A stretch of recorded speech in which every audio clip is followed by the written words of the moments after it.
Coach, you guys led 23-21 after RJ hit a three in the first half. They closed the half 28-10. Yeah. What did you see that kind of went wrong, or everything kind of fell apart there? Yeah, I just felt like every effort, physicality, part about the game from that stretch, they dominated. From a defensive standpoint, very difficult. They were physical, getting us off of our screens, off of our cuts. On the offensive end, they were able to run their offense like they do in shoot around.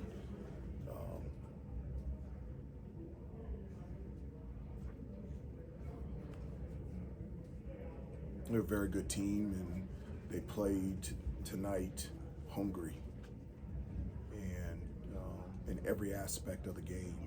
And I thought that was the deciding factor from that 23-20 stretch in the first half. What's your level of disappointment or frustration from that stretch, and might that be a low point, given the fact that you guys are coming off the win you had the other day? They were talking about desperation and all that. Didn't seem like a lot of that was here. Yeah, one of the things that we talked about in the game is, and I think it was a question after the game on Saturday in regards to a sense of urgency, and I said, no, it's a sense of emergency. And that's the type of mindset that you have to have in your preparation, practice, and play every day.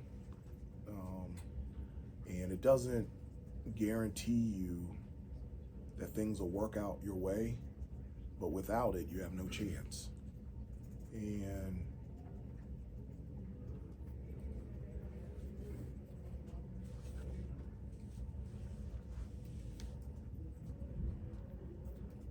so from that standpoint, just sad. Hubert, this was a team that in November and December, even when you guys would dig big holes, big deficits, you played with your hair on fire a lot of times to get back in it. Do you feel like that this team has lost its fight in some ways? Is that a fair assessment? I wouldn't say that.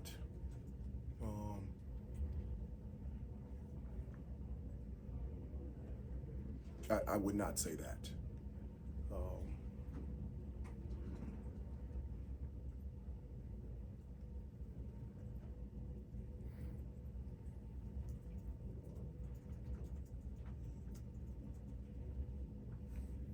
We have to keep getting back up and keep competing.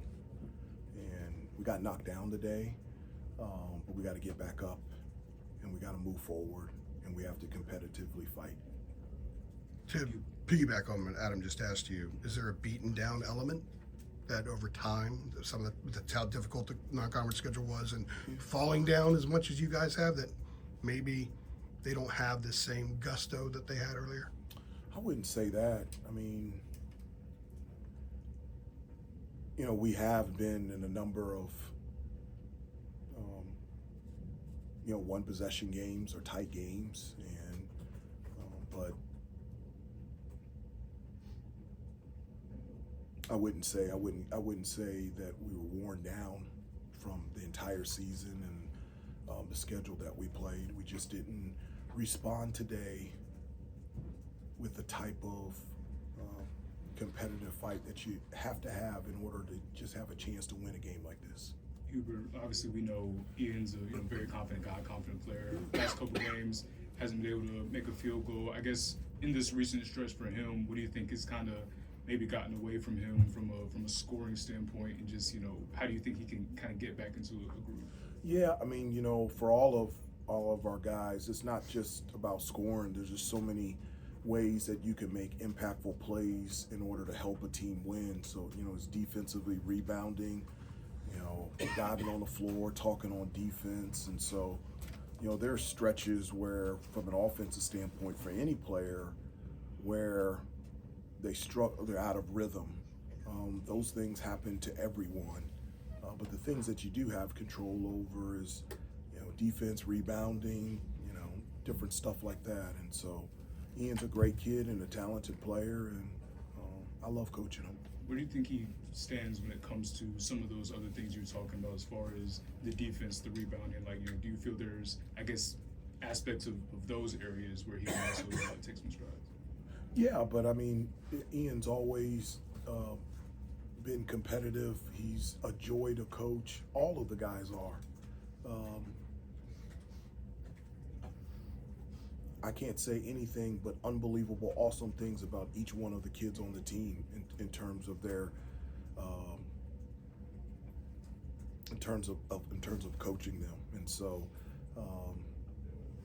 we all can improve in every area, and we're going to have to. What was in your view some of the issues with Locken got going early?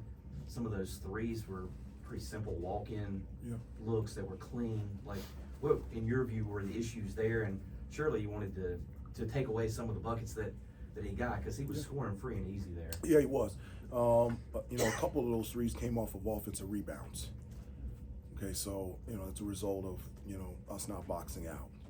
On ball screens, they got really too much depth. Yeah. And so when you get too much depth, in terms of recovering to them, it's just too long of a closeout.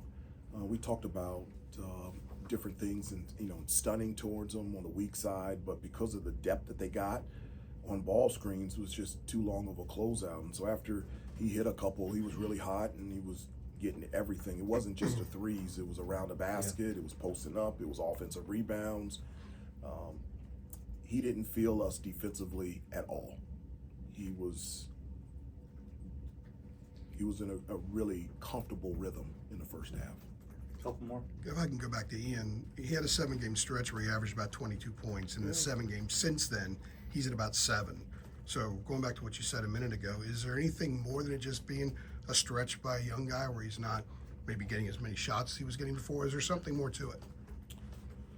I don't know. I mean, it's always as a player, and this isn't in regards to Ian, to everybody, there's an adjustment as you continue to grow as a player. Scouting reports change on you, tendencies or from the opponent are noticed more, and those are great opportunities for growth out there on the floor. And so, as I said before, I have loved coaching Ian, and I couldn't think of a better person to coach and to be around every day. What were you hoping to get from Jay Witt, putting him in the starting lineup? Shefflin is just, in my opinion, the best offensive rebounder in the league. And, we had been starting, we're not very big. We're a small team. We start a really small lineup and just didn't think that would put us in a position rebounding to start the game. We got off to a good start. As you mentioned, we were 23-21 or 23-20, and then from that stretch, it just Clemson just took off. Coach, I know you talked earlier. Tonight was the tied for the largest rebound margin discrepancy this season. I know you talked about the physicality, but what were some of the other issues that led it to be so lopsided? Yeah, I mean, it was the physicality. It's the will and the want to, energy and effort. Rebounding. I said, is not dictated by your physical size. We've played, bigger teams, and we've boxed out, we've rebounded, we've actually won the rebounding battle. We talked about 3 things that were really key for us: winning the rebounding battle, winning the turnover battle, and winning the free throw battle. And I don't think we won either one. We won the turnover battle? Yeah. Okay. And so, rebounding, I've always said, is the number one determining factor of the outcome of the game. And just our inability to keep them off the offensive glass and our inability to get to the offensive glass was something that we just couldn't overcome. Hubert, I know in these last 7 games you have to take the game by game approach, and can't win all seven of them at a time. But I guess what are the challenges that come with that? Knowing like how much work kind of needs to be done at this point.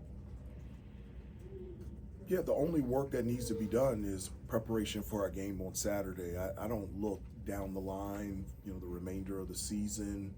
I just think that's a waste of time. I think what is in front of you is our next game, and our next game is Saturday at Syracuse. And so, that game deserves and will get our full attention, because that's the next game in front of us. And after that, we'll move on to the next game. And that's always been my communication with the team, and that's what my communication will be with the team moving forward. Thanks, Hubert. Yeah, Thanks, thank you. everyone.